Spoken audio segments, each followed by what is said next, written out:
کہ اعلیٰ عدلیہ کے مختلف ججز، جس میں جسٹس منصور علی شاہ وغیرہ شامل ہیں اور وہ اکثریتی جج ہیں، وہ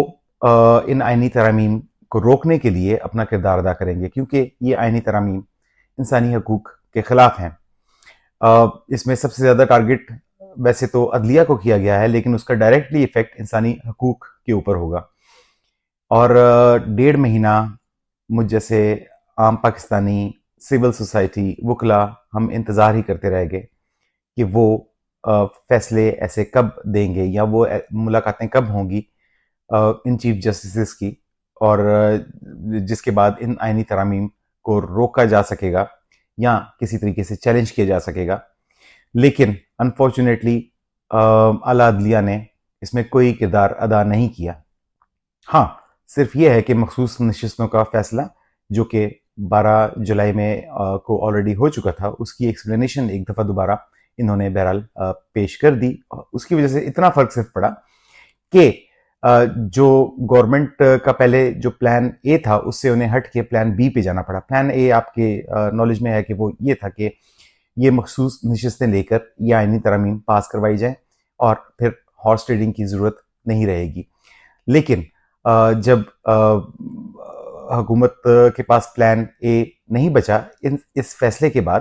تو پھر انہوں نے پلان بی پہ عمل کیا، اور پھر اسی وجہ سے 63 اے کی تشریح قاضی صاحب سے دوبارہ کروائی گئی، اور یہ اس بات کا یقین بنایا گیا کہ یہ آئینی ترامیم اب پاس ہو کر رہیں گی۔ اب بہرحال ہاں، بادی نظر میں دیکھا جائے تو اعلیٰ عدلیہ کے ججز کی یہ شکست ہے، اور میری طرح باقی لوگ بھی بہت زیادہ حد تک مایوس ہیں کہ ان آئینی ترامیم کے بعد شاید جسٹس منصور علی شاہ اب چیف جسٹس آف پاکستان نہیں بن سکیں گے۔ بہرحال اس وقت کچھ کہنا قبل از وقت ہے، کیونکہ اب جس طرح آپ کے علم میں ہے کہ 3 سینئر موسٹ ججز کا نام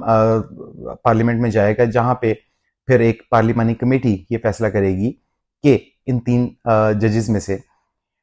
چیف جسٹس آف پاکستان کسے بنایا جائے۔ اس وقت تک عام خیال یہی ہے کہ جسٹس یحییٰ آفریدی ہی اگلے چیف جسٹس آف پاکستان ہوں گے، کیونکہ وہ انہیں حکومت سمجھتی ہے کہ وہ قاضی فائز عیسیٰ جتنے شاید زہریلے تو نہیں ہیں،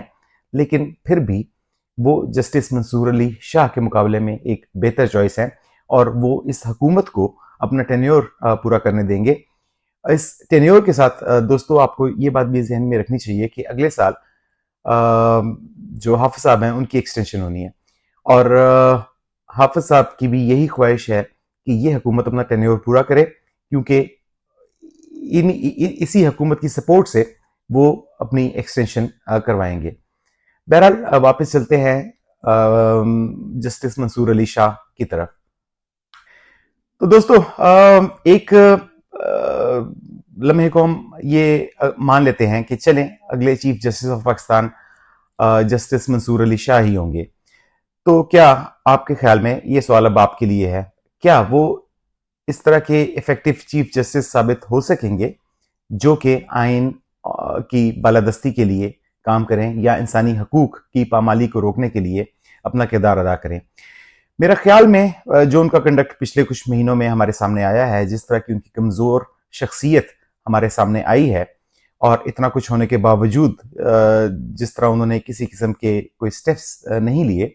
تو میرا نہیں خیال کہ اگر وہ چیف جسٹس آف پاکستان بنا بھی دیے جائیں تو وہ اس سلسلے میں کوئی خاص کردار ادا کر سکیں گے۔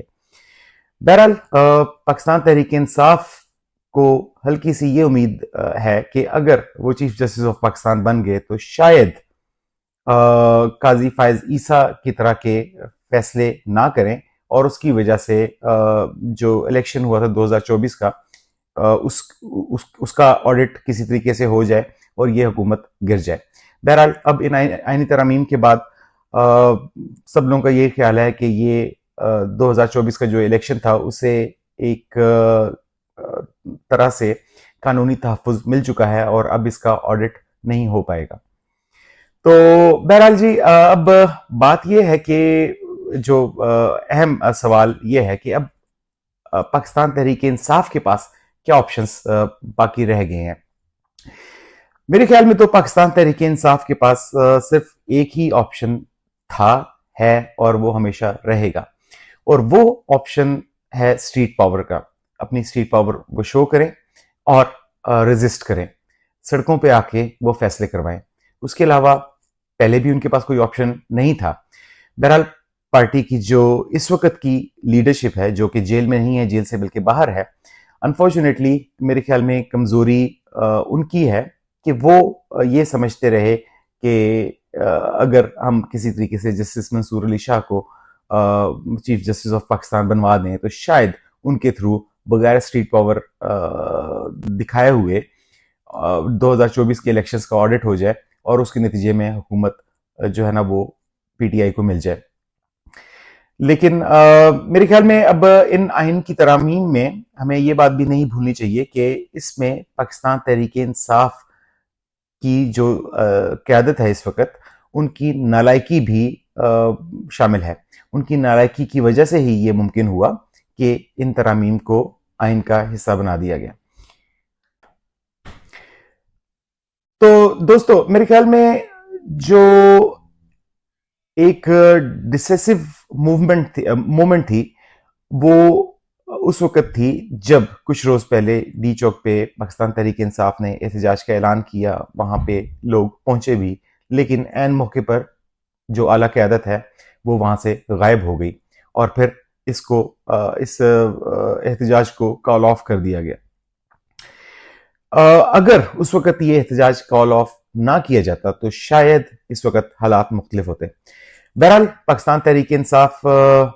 کی وہ لیڈرشپ جو اس وقت جیلوں میں بند ہے، یا وہ لیڈرشپ جو اس وقت باہر تو ہے لیکن شاید ان کے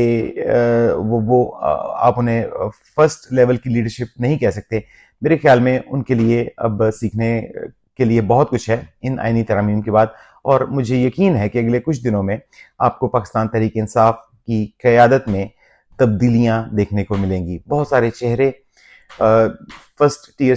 سے سیکنڈ ٹیئر یا تھرڈ ٹیئر پہ چلے جائیں گے، اور بہت سارے ان نون چہرے شاید فرسٹ ٹیئر یا سیکنڈ ٹیئر پہ آپ کو نظر آنا شروع ہو جائیں گے۔ ایک آخری بات کہ مولانا فضل الرحمان صاحب نے بہرحال ان کا کردار بڑا اہم رہا ان ساری آئینی ترامیم میں۔ سب سے پہلے تو یہ کہ یہ آئینی ترامیم اس سے بہت زیادہ خطرناک ہو سکتی تھیں جو اس وقت ہیں، لیکن مولانا فضل الرحمان صاحب کی کوششوں کی وجہ سے کچھ حد تک ان کا زہر بہرحال نکل سکا ہے۔ مجھے بہرحال گلہ پاکستان تحریک انصاف کی قیادت سے ہے کہ تقریباً آج سے 6 ہفتے پہلے یہ ترامیم پیش کرنے کی کوشش کی گئی، اس کے بعد پاکستان تحریک انصاف کے پاس بہترین موقع تھا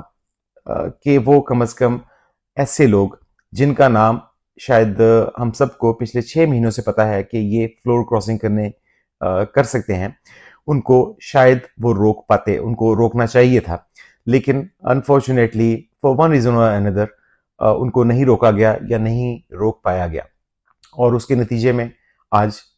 ہم اس صورتحال پہ ہیں۔ بہرحال اب بہت سارے لوگوں کا خیال ہے کہ یہ ترامیم سپریم کورٹ میں چیلنج ہوں گی اور شاید وہاں سے کوئی انصاف مل جائے۔ میرا نہیں خیال کہ اب یہ کوئی آپشن رہ گیا ہے، سپریم کورٹ یا کوئی بھی اور کورٹ ان ترامیم کے اگینسٹ جانے کی ان کے اندر اہلیت ہی نہیں ہے یا ان کی کیپیسٹی ہی نہیں ہے۔ تو میرا خیال ہے کہ اصل فوکس اب پاکستان تحریک انصاف کا صرف یہ ہونا چاہیے کہ اپنی اسٹریٹ پاور شو کریں، ایجیٹیشن کریں، اور اس حکومت کو مجبور کریں کہ یہ نئے الیکشنز کی طرف جائیں۔ بہرحال دوستو، مجھے اپنے اگلے ویلاگ تک اجازت دیجیے اور اپنا خیال رکھیے گا۔ السلام علیکم۔